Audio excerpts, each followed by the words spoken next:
Mesdames et messieurs, bonjour et bienvenue dans cette nouvelle édition de 15h au sommaire de l'actualité.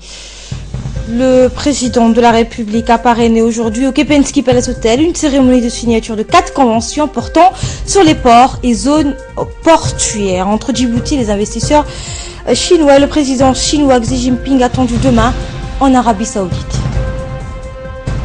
Voilà pour le sommaire, merci de nous accueillir chez vous. Le président Guelleh a parrainé aujourd'hui au Kempinski Palace une cérémonie de signature de 4 conventions portant sur les ports et zones portuaires entre Djibouti et des investisseurs chinois. Outre le président, de très nombreux ministres ont assisté à cette cérémonie, ainsi que la chargée d'affaires de l'ambassade de Chine et les promoteurs chinois. Le président a été accueilli à son arrivée par le président des ports et des zones franches, Aboubakar Omar Hadi, ainsi que la chargée d'affaires de l'ambassade de Chine et les promoteurs chinois. Étaient présents notamment le ministre de la Communication, chargé des postes et des télécommunications, le ministre des Finances, le ministre de l'Intérieur, ainsi que de nombreux hauts responsables djiboutiens. Le premier accord a été paraphé par le président de l'autorité des ports et des zones franches, Aboubakar Omar Hadi et M. Hu Jinho. Ce premier accord porte sur la construction d'une nouvelle zone franche sur une superficie totale de 4,8 km². La première tranche de cette zone couvrira une superficie de 1,5 km². Elle sera la plus gigantesque zone franche et la plus grande du continent africain. Pour ce qui est du second accord, il porte sur le lancement par la Chine de la nouvelle route de la soie. Djibouti a été choisi comme le bureau africain de la route de soie, un projet pour la Chine un projet important pour la Chine dont l'investissement total s'élève à 48 milliards de dollars. Il convient de rappeler que la route de la soie désigne un réseau ancien de routes commerciales entre l'Asie et l'Europe, reliant la ville de Schengen, donc l'actuel Xinjiang.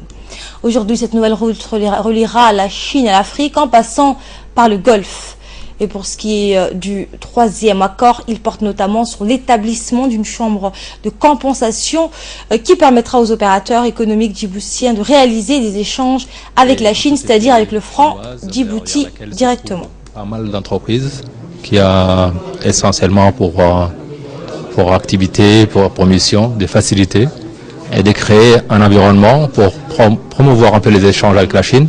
Et surtout créer des infrastructures qui permettront aux commerçants, à la fois des Djiboutiens, africains, d'échanger plus facilement avec l'Afrique. Il s'agit de la création d'une plateforme qui permettra de se faire réaliser un échange direct avec la Chine, RMB avec les francs Djibouti directement. En fait, c'est une espèce de chambre de compensation qui permettra à nos opérateurs d'avoir plus de facilité pour commercer avec la Chine. Et à travers Djibouti, nous espérons permettre à pratiquement tous les pays de la région d'utiliser cette plateforme pour commercer avec la Chine. Cette plateforme permet également d'élargir les horizons avec les activités du port. Nous avons une grosse zone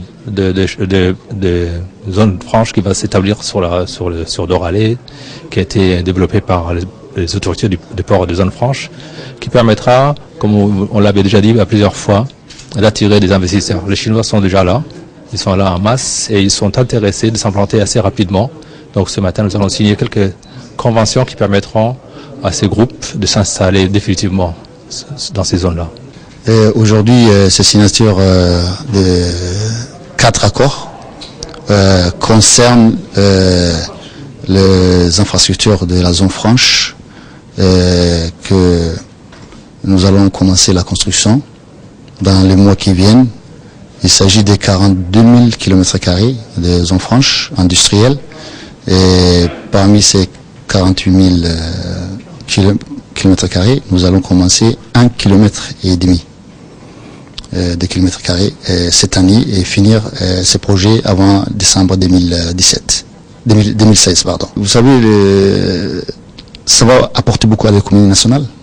Ça va résoudre les problèmes d'emploi que connaît notre pays. Donc il y a des sociétés, des industries qui vont venir s'installer à Djibouti. Et nous espérons attirer les 20 premières industries au courant de 2017 et terminer les travaux d'infrastructure avant la fin de cette année, au mois de décembre plus tard. Donc c'est un projet qui porte beaucoup d'espoir pour notre pays. Et c'est la vision et l'objectif du président de la République de résoudre ces problèmes de chômage des jeunes. Et dans ce cadre-là que ces travaux d'infrastructure ont été lancés. Et le deuxième projet concerne la route de la soie. Comme vous êtes au courant, la route de la soie est là deux itinéraires. L'un qui passe par la terre et puis l'autre par la voie maritime. Et l'itinéraire qui passe par la voie maritime, nous sommes heureux d'apprendre que ça passera par Djibouti. Et ça a été confirmé. Donc on va signer aussi un deuxième accord au niveau de Port-Raison-Franche. Ça concerne la route de la soie. Et enfin, le quatrième accord signé par le ministre de l'économie et des finances et M. Liu Feng porte sur un accord cadre de développement de la coopération stratégique avec la Chine pour faire de Djibouti une place bancaire et financière régionale. Cet accord va permettre aux banques chinoises de s'installer à Djibouti dans le cadre du projet de la route de soie et permettra aussi de fluidifier le flux financier entre l'Afrique et l'Asie. Bref, la République de Djibouti a été choisie comme pays récipiendaire.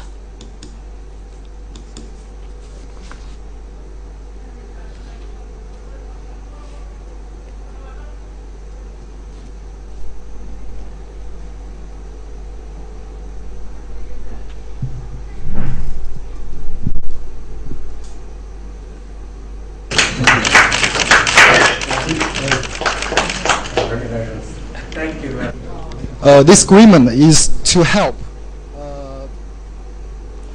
Et par la suite, le chef de l'État a eu une rencontre avec la délégation chinoise. Les discussions ont essentiellement porté sur des relations bilatérales existantes entre la République de Djibouti et la Chine. L'entrevue a vu la participation, outre du chef de l'État, le ministre de l'économie et des finances, Ilyas Moussa Dawale, ainsi que plusieurs autres responsables.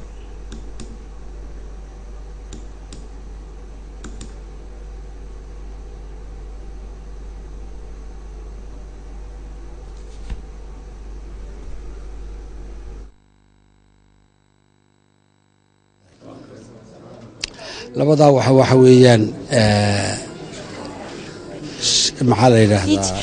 y a deux choses ici, que Djibouti soit un grand centre d'échange monétaire et commercial au niveau africain.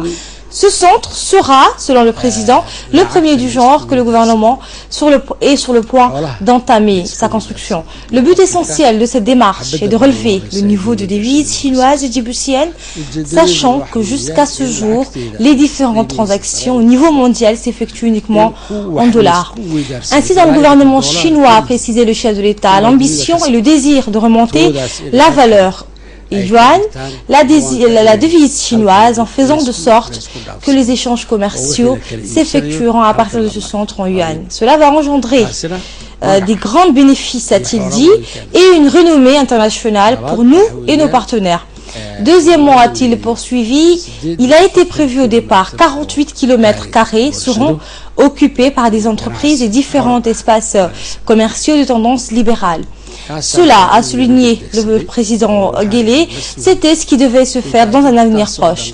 Mais moi, j'ai demandé au gouvernement chinois d'aller plus vite et de mettre sur place, au moins, pour commencer un premier espace commercial d'1 km² et qui sera achevé de préférence cette année.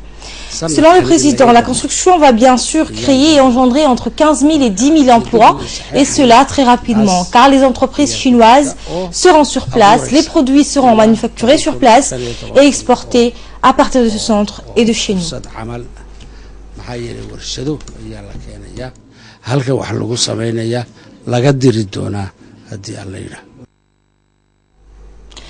Également dans l'actualité, il y a l'athlète cubain Javier Sotomayor qui est reçu par le Premier ministre Abdelkader Kamil Mohamed. À son tour, l'athlète cubain, ancien champion du monde et médaillé olympique du saut en hauteur. Ce dernier a été invité à Djibouti par le secrétaire d'État à la jeunesse et au sport.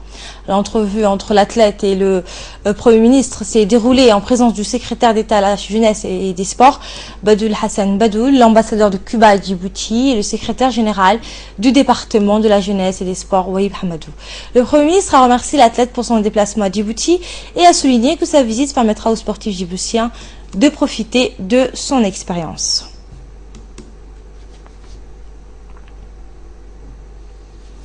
Et le grand champion a également rendu visite au président de l'Assemblée.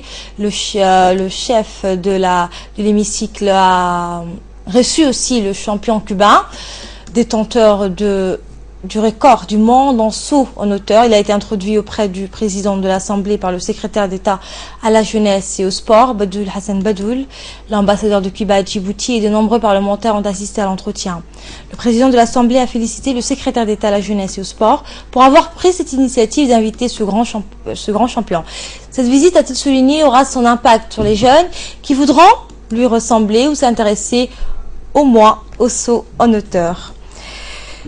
Et ce dernier, le célèbre recordman du monde en saut en hauteur, a pu également aller à la rencontre des sportifs djiboutiens. Cela s'est passé à l'Institut de formation des cadres et des sportifs de la commune de Balbala.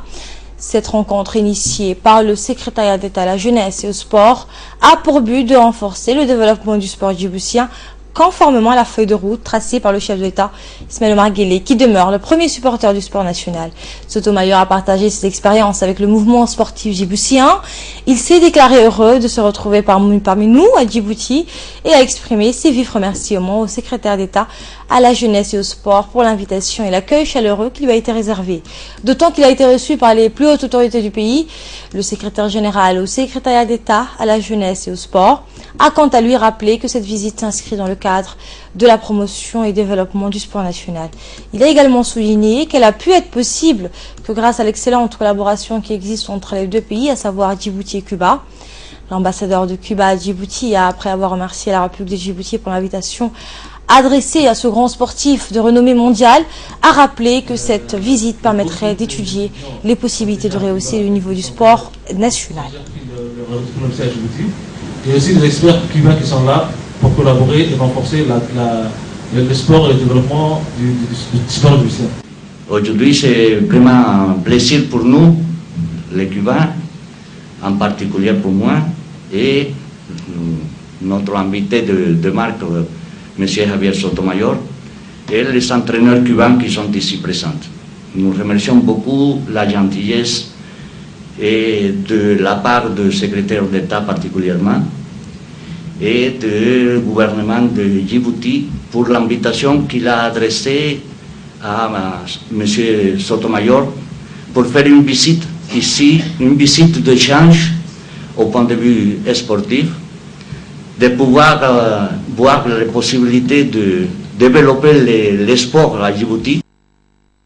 Dans le reste de l'actualité, signature d'une convention de subvention, le ministre de l'économie et des finances, chargé de l'industrie, Ilyas Moussa Daoualé, et le directeur de l'agence française de développement, Jean-Philippe Natal, ont procédé ce matin à la signature d'une convention de financement, dite Fonds pour les études et de renforcement des capacités.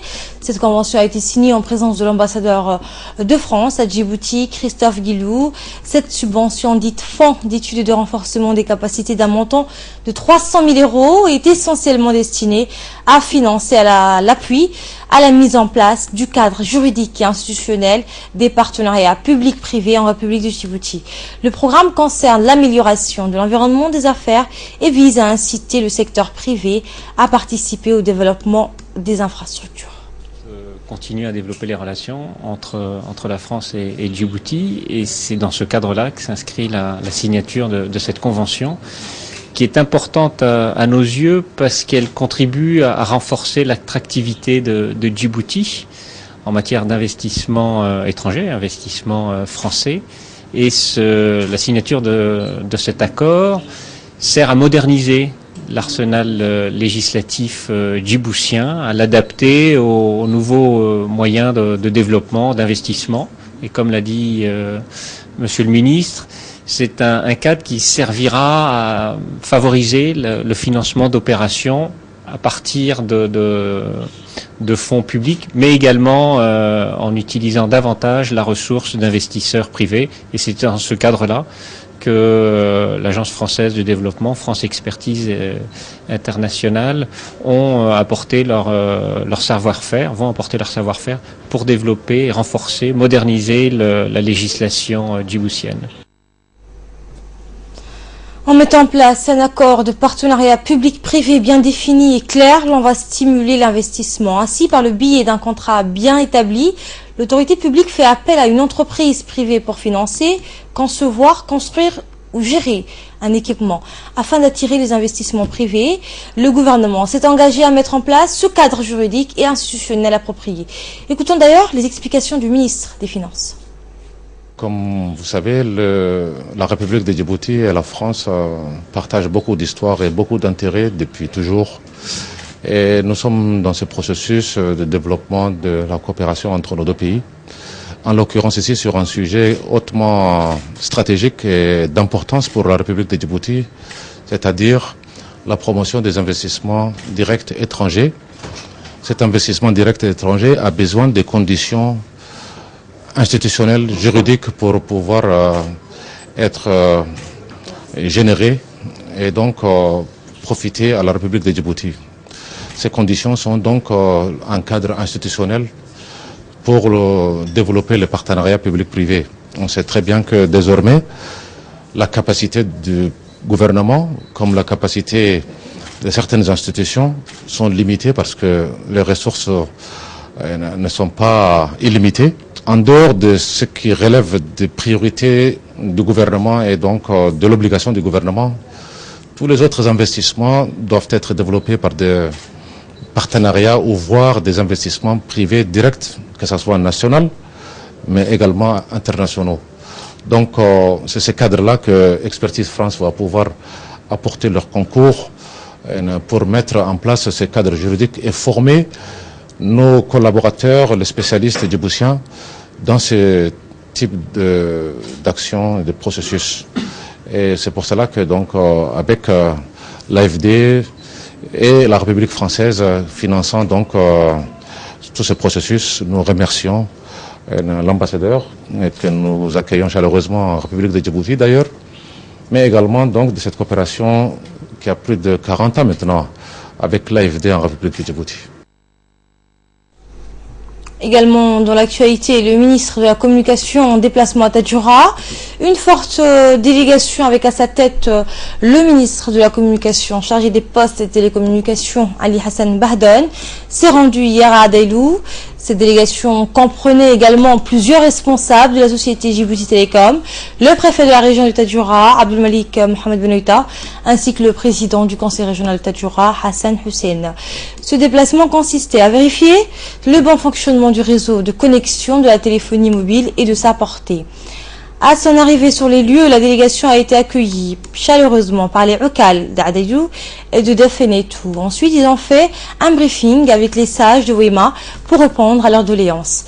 Les sages ont d'ailleurs tenu à remercier le ministre de la Communication qui a initié ce projet important dans leur quotidien afin qu'ils puissent entrer en contact avec leurs proches. Afin de rendre le faisceau RCN fonctionnel, donc le nombre d'antennes de réception et de renvoi des communications ont été multipliés. La région de Wema est ainsi progressivement couverte pour recevoir ou envoyer des appels téléphoniques et bénéficier de la connexion Internet.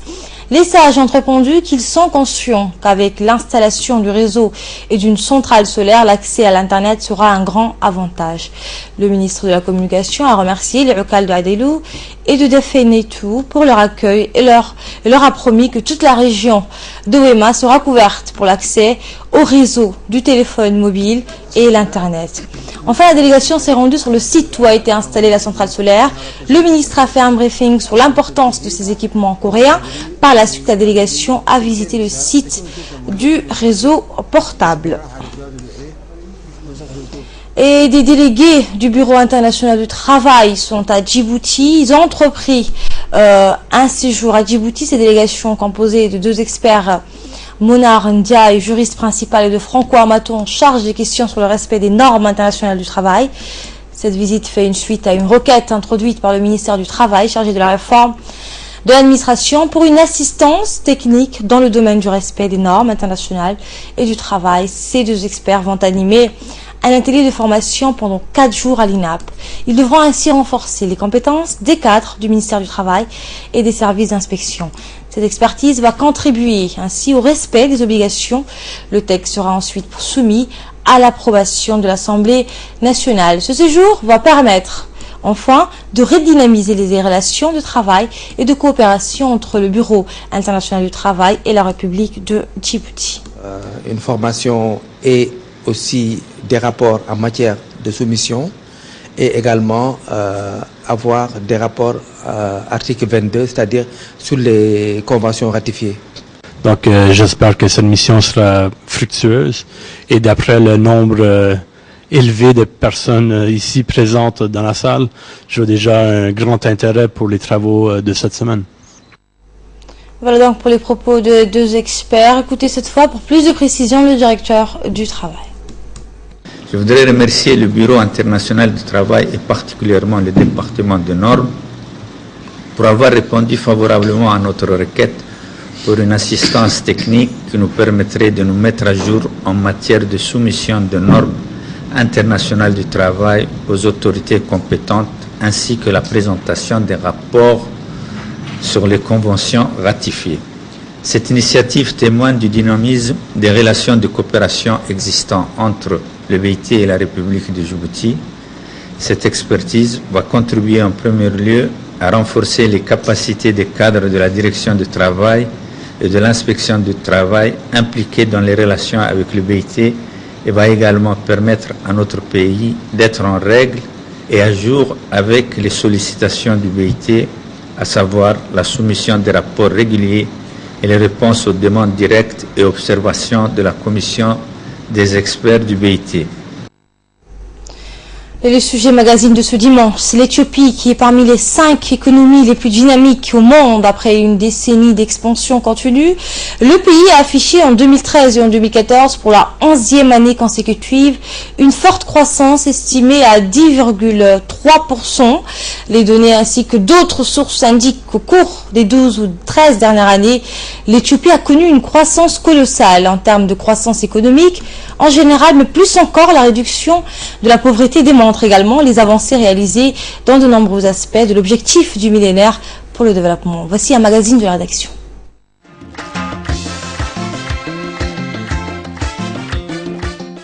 L'Éthiopie. Voilà encore un pays qui connaît aujourd'hui une croissance économique absolument étonnante. Les tours et des bâtiments flambant neufs montent dans la capitale éthiopienne. Depuis une décennie, l'économie éthiopienne est une des plus dynamiques de la planète. Elle pourrait à terme dépasser celle du Kenya. Il suffit de se promener dans Addis Abeba. Les immeubles y poussent comme des champignons. La capitale se dote même d'un métro aérien.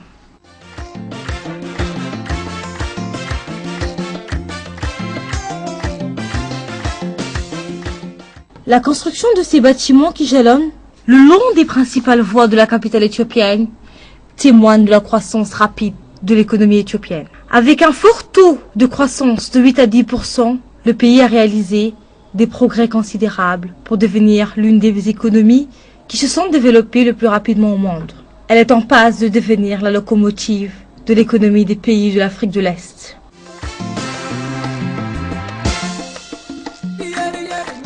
Nous sommes en plein cœur d'Addis Abeba, la capitale éthiopienne qui est en plein essor avec les grands chantiers en construction. L'Éthiopie passe progressivement d'un statut du pays agricole à celui d'un pays industrialisé. Le pays compte figurer parmi les pays émergents. C'est ce qu'a indiqué le Premier ministre éthiopien Haile Mariam Desalegn lors d'une interview accordée à notre chaîne. Rappelons que cette année, l'Éthiopie est devenue la première destination touristique du monde. Le pays est en pleine mutation. Tout a commencé avec l'accession au pouvoir du défunt Premier ministre éthiopien Meles Zenawi, qui a su arrêter des orientations qui à ce jour ont abouti aux résultats escomptés. Le chemin vers le progrès tracé par feu Meles Zenawi est aussi poursuivi par l'actuel Premier ministre Haile Mariam Desalegn. Un tel progrès résulte du choix de multiples orientations stratégiques dans différents secteurs, dans l'agriculture et l'amélioration des prestations de services. Ainsi, d'importantes réformes sont menées actuellement pour renforcer le service et la production agricole, qui reste la base essentielle de l'économie éthiopienne.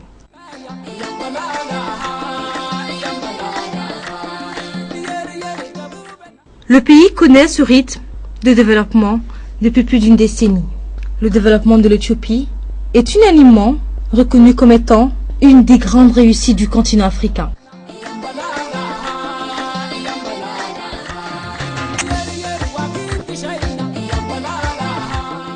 Sur le plan de l'énergie, l'Éthiopie a intensifié grâce à un immense barrage, celui de la Renaissance, sa production d'électricité indispensable au développement en cours. À signaler également le renforcement des sites touristiques du pays qui a accueilli en 2015 le plus important nombre de touristes au monde.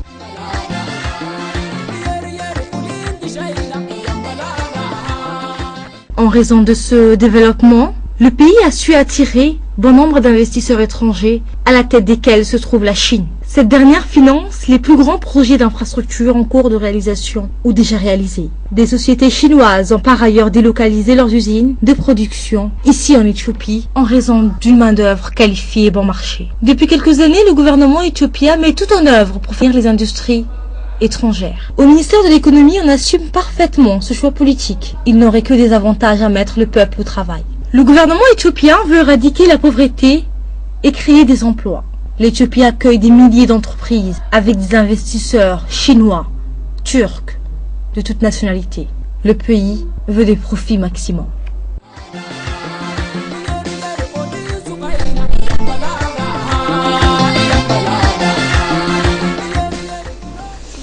Actualité à présent hors de nos frontières, le président chinois Xi Jinping est attendu demain en Arabie Saoudite, puis effectuera des déplacements en Égypte, ensuite en Iran. La Chine a appelé Téhéran et Riyad au calme et à la retenue dans leurs relations. Pékin plaide pour une désescalade des tensions dans leurs relations. Idil Saadotan nous fait le point. Monsieur Jinping effectuera ses visites du 19 au 23 janvier, a écrit le porte-parole du ministère chinois des Affaires étrangères, Lu Kang, dans un communiqué publié sur le site internet du ministère. Cette tournée de Xi Jinping intervient alors qu'un diplomate chinois a appelé lundi dernier l'Iran et l'Arabie Saoudite à faire preuve de calme et de retenue dans leurs relations, à l'occasion des visites successives la semaine dernière dans les deux pays. Rappelons que le vice-ministre chinois des Affaires étrangères, Zhang Ming, a rencontré la semaine dernière des hauts responsables saoudiens puis iraniens au cours des visites de 2 jours dans chacun des deux pays, avait indiqué la diplomatie chinoise. En Arabie Saoudite, M. Zhang avait exprimé, je cite, l'espoir que toutes les parties concernées fassent preuve de calme et de retenue et entreprennent des efforts concertés pour une désescalade des tensions dans la relation, selon les communiqués chinois. À Téhéran, l'envoyé de Pékin a répété les mêmes exhortations au calme et à la retenue et a déclaré espérer que toutes les parties travaillent de concert pour préserver la paix et la stabilité dans la région, d'après un autre communiqué. La Chine dépend du Moyen-Orient pour l'essentiel de ses importations en pétrole, mais elle se garde habituellement de s'impliquer dans les tensions et conflits qui divisent la région. Et au Burkina Faso, on a entamé hier un deuil national de 3 jours après l'attaque menée par des djihadistes qui a coûté la vie à 29 personnes et fait une trentaine de blessés. Hussein Aoulet. Le Burkina Faso a entamé hier un deuil national de 3 jours. Et c'est après l'attaque des djihadistes affiliés à Al-Qaïda au Maghreb islamique. Cette attaque a été menée au cœur d'Ouagadougou, la capitale burkinabé.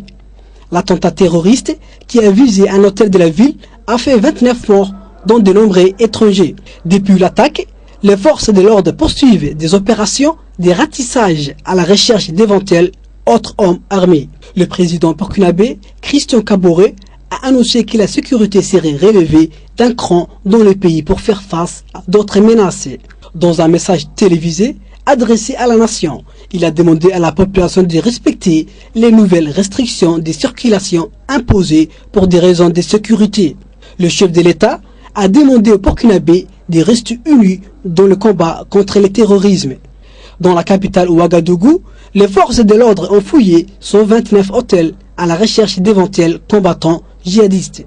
12 enquêteurs français, 6 gendarmes et 6 policiers sont arrivés hier au Burkina Faso pour aider les forces de sécurité du pays à mener l'enquête. Et on va en Syrie pour finir. 400 civils ont été enlevés par Daesh dans la province de Deir el-Zor.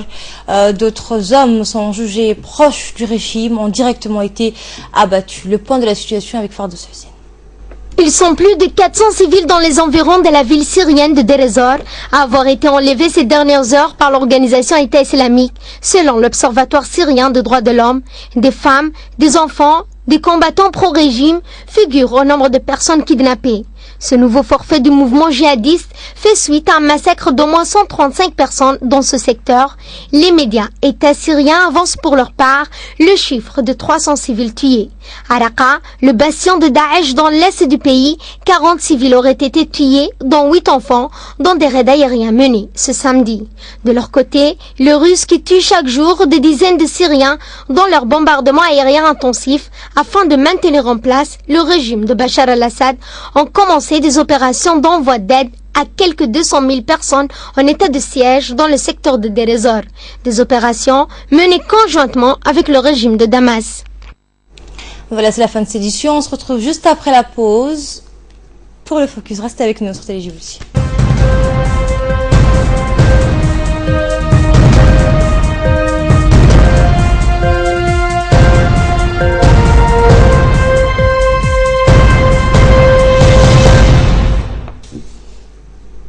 Place maintenant au focus. Fardos Hussein Marie-Jean. Bonjour Fardos. Bonjour. On commence ce focus par ce débat démocrate. Hillary Clinton tente d'enrayer la révolution Sanders. Tout à fait, Asma. La favorite à la primaire démocrate américaine Hillary Clinton a fourbi les armes hier soir contre son challenger Bernie Sanders lors d'un ultime débat avant le début de primaire le 1er février prochain dans l'Iowa puis le 9 dans le New Hampshire.